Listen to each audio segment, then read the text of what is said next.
चलिए आज ओबीसी की बात करते हैं, पूरी करते हैं। सबसे बड़ा सवाल क्या है? अगर हम ओबीसी की बात करते हैं, दलितों की बात करते हैं, हिंदुस्तान के लोगों की बात करते हैं, तो सबसे बड़ा सवाल क्या है? सबसे बड़ा सवाल यह है कि किसकी कितनी आबादी है। हम जानते हैं कि हिंदुस्तान की सरकार में सेक्रेटरीज अगर आप देखें तो दलित, आदिवासी और ओबीसी वर्ग से सिर्फ 7% आते हैं। मतलब हिंदुस्तान की सरकार की रीढ़ की हड्डी जो है secretaries of government of India, उसमें से सिर्फ 7% दलित, आदिवासी और ओबीसी वर्ग से आते हैं। तो सबसे बड़ा सवाल है हिंदुस्तान में ओबीसी कितने हैं, आदिवासी कितने हैं, दलित कितने हैं।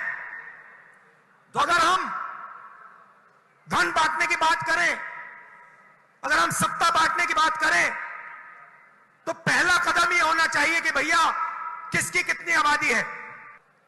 यूपीए ने, कांग्रेस पार्टी ने 2011 में कास्ट बेस्ड सेंसस किया। पूरे देश की जातियों का डेटा उस सेंसस में है। मोदी जी, आप ओबीसी की बात करते हैं, उस डेटा को आप पब्लिक कर दीजिए, पता लग जाए देश में कितने ओबीसी हैं, कितने दलित हैं, कितने आदिवासी हैं। अगर सबको भागीदार बनाना है, सबको इस देश की प्रगति में शामिल करना है, तो यह तो मालूम होना चाहिए कि कौन कितने हैं।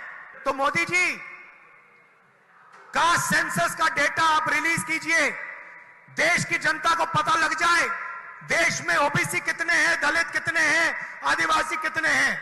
और अगर आप ये काम नहीं करेंगे तो ये ओबीसी पर अपमान है। आपने ओबीसी की बात की, देश को दिखा दीजिए देश में कितने ओबीसी हैं, और फिर देश को समझाइए कि आपकी सरकार में सिर्फ 7% सेक्रेटरीज ओबीसी, दलित और आदिवासी में से क्यों आते हैं। दूसरी बात, जो एससी और एसटी का कोटा है उसको उनकी आबादी से प्रोपोर्शन कर दीजिए। और तीसरी बात, जो रिजर्वेशंस पे आपने 50% का कैप लगा रखा है उसको हटा दीजिए। फिर बात करते हैं ओबीसी का अपमान कौन करता है।